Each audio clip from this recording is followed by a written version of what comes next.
Good morning, everyone. Thank you for being here today. I am pleased to present to you Dr. S.K. Singh's Qualification Summary Report. Today, we'll be exploring the key highlights of his academic and professional background. Over the course of this presentation, I'll walk you through the main points of his qualifications, achievements, and contributions. Let's get started and delve into the details of Dr. Singh's impressive career. In this slide, we're focusing on the main objective of the QSR, or Qualification Status Report. Essentially, it's about summarizing the results of the IQ, OQ, and PQ, so the installation, operational, and performance qualifications. These are critical steps in validating that the system functions properly and reliably. The primary goal here is to confirm that the system is fit for its intended use. That means ensuring it meets all necessary specifications and performs as expected in its operational environment. This helps us verify that the system will support consistent quality and compliance. From a regulatory standpoint, this report is an essential part of the validation lifecycle documentation. It consolidates all the results, highlights any deviations, and draws conclusions about the system's overall qualification status. This comprehensive summary provides transparency and accountability. For example, we might say, this QSR summarizes qualification activities for purified water system PW0, one to demonstrate compliance with GMP requirements. This kind of statement clearly communicates the scope and purpose of the report. Overall, the QSR helps us tie together all the qualification activities, ensuring we have a complete record that supports quality, regulatory compliance, and continuous improvement. In this slide, we're focusing on defining the scope of the system or process we're examining. Essentially, we want to be clear about what is included and what is excluded from our analysis. For example, we might include aspects like installation, operation, and overall performance of the system. These are the key activities and features we're going to look at in detail. At the same time, it's important to specify what falls outside our scope. Typically, routine maintenance and calibration are excluded because they're considered separate from the core process we're analyzing here. Clarifying these boundaries helps us stay focused and avoid getting sidetracked by unrelated activities. Next, we move to the system description. Here, we provide specific details about the equipment involved. This includes the equipment name and model, which help identify exactly what we're talking about. Mentioning the manufacturer gives context about the origin and quality standards. Location is also crucial because it can influence how the system operates or how issues might arise. And finally, we clarify the purpose of the equipment, what it's used for. For instance, if we're talking about a fluid bed dryer with a capacity of 50 kilograms, its purpose might be to dry granules in tablet manufacturing. By covering these points, we establish a clear understanding of what system we're analyzing, its boundaries, and its role within the overall process. This sets a solid foundation for the rest of our discussion. Let's take a closer look at the qualification approach throughout the life cycle. As you can see, it starts with design qualification, or DQ, which is optional but important for ensuring the design meets all necessary requirements.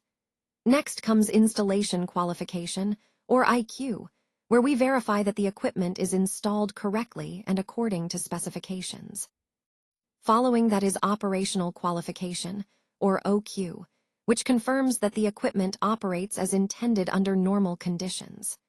Finally, we have performance qualification, or PQ, where we demonstrate that the equipment consistently performs its intended functions in the actual production environment. The diagram on this slide visually ties all these phases together, illustrating how each stage builds on the previous one to ensure comprehensive validation. It's crucial to remember that qualification isn't just a box to check. It's about proving that equipment is installed, operated, and performs reliably and as intended throughout its life cycle. This approach helps us maintain compliance and ensures quality at every step. Let's take a closer look at the PQ summary. Here, we're focusing on performance under real conditions, which is crucial for ensuring that the process performs reliably in actual operating environments. Batch consistency is a key aspect. By testing multiple consecutive batches, we can confirm that the product remains within specified limits.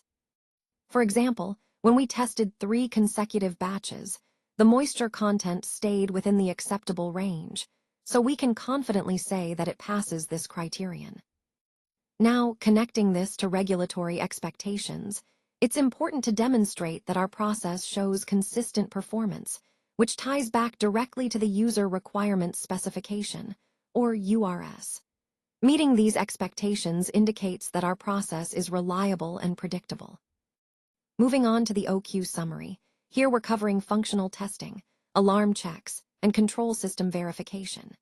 These are all critical components to ensure our system operates as intended. For example, testing the temperature range from 60 to 120 degrees Celsius, we saw that the alarm triggered correctly at 130 degrees, which means it passed this test. This shows that our alarm system responds appropriately to out-of-range conditions. Overall, these summaries highlight the comprehensive approach we take to validate both performance and control, ensuring our process is robust, compliant, and ready for reliable operation. Now let's talk about deviations and investigations. When we encounter a deviation, the first step is to clearly list what the deviation is. For example, it could be something like a temperature fluctuation. Once we've identified the deviation, the next critical step is to determine the root cause. In our example, this might be a sensor calibration issue. Understanding the root cause is essential because it guides us in implementing the right corrective actions. That's where CAPA, or corrective and preventive actions, come into play. For this case, the CAPA could involve replacing the sensor and then recalibrating it to ensure accurate readings moving forward. It's important to remember that deviations must always be documented thoroughly and resolved promptly. This documentation not only helps us maintain quality and compliance, but also provides valuable insights for preventing similar issues in the future. So, in summary, identifying deviations, investigating their root causes, and applying effective CAPA are key steps in maintaining control and ensuring high standards in our processes. Let's take a closer look at change control and traceability. Essentially, it's about linking each stage of the validation process, starting from the User Requirements Specification, or URS, all the way through Design Qualification, DQ, Installation Qualification, IQ, Operational Qualification, OQ, and Performance Qualification, PQ. This linkage ensures that every step is connected and verifiable. Change control records are vital here because they document any modifications made during the validation lifecycle, providing a clear history and accountability. Now, from a regulatory perspective, full traceability isn't just a good practice. It's a critical requirement for validation acceptance. Regulators want to see that every change, every decision, and every test result can be traced back to its origin. So, maintaining comprehensive records and ensuring traceability throughout the process helps us meet regulatory expectations and ultimately supports the integrity of our validation efforts. This is all about ensuring confidence in the entire validation process and, ultimately, the quality of our products. Let's take a closer look at the calibration and maintenance status. First, calibration records are essential because they provide documented evidence that our instruments are accurate and functioning as they should. For example, a temperature sensor that is calibrated and traceable to NIST ensures that our temperature readings are reliable and consistent. Next, preventive maintenance plays a crucial role in keeping our equipment in optimal condition. Regular checks and servicing help prevent unexpected failures and extend the lifespan of our instruments. A key point to remember is that instruments must be routinely calibrated. This isn't just a good practice. It's a regulatory requirement to ensure the integrity of our data and compliance with standards. Maintaining thorough records of both calibration and preventive maintenance activities is vital for audit readiness and overall quality assurance. So, in summary, keeping up with calibration and maintenance not only safeguards our processes, but also supports our commitment to accuracy and regulatory compliance. Let's take a closer look at the risk assessment summary. On this slide, we start with risk identification, which involves pinpointing potential hazards that could impact our project or product. It's really about understanding what could go wrong before it happens. Next, we move to mitigation actions, where we plan and implement strategies to reduce or eliminate those risks. For example, if we identify a risk like overheating, we might put in place controls, such as an automatic shutdown system to prevent damage or failure. It's important to note that modern standards like QMSR and ISO 13485 make a risk-based approach mandatory. This means that throughout our processes, we need to systematically identify risks and take appropriate actions to control them. By doing so, we not only comply with regulations, but also enhance the safety, quality, and reliability of our products. This proactive approach is vital in maintaining trust and ensuring success in our projects. Let's now take a closer look at key regulatory insights. The QSR, or Qualified Success Review, is a crucial document that provides a final validation summary. It encapsulates the entire qualification process, making sure everything is thoroughly documented. Importantly, it must include the results of the qualification activities, giving a clear picture of the outcomes. Any deviations encountered during the process need to be documented as well, along with their justifications, explaining why they occurred and how they were handled. The final decision on whether the qualification is accepted or requires further action should also be clearly stated. And of course, this document must follow the ALCOA Plus principles, which emphasize data integrity, meaning the data must be attributable, legible, contemporaneous, original, accurate, plus complete, consistent, and enduring. Moving on to the approval page, this is where accountability is established. The document is prepared by the quality assurance team, reviewed by relevant stakeholders, and then formally approved by the head of QA.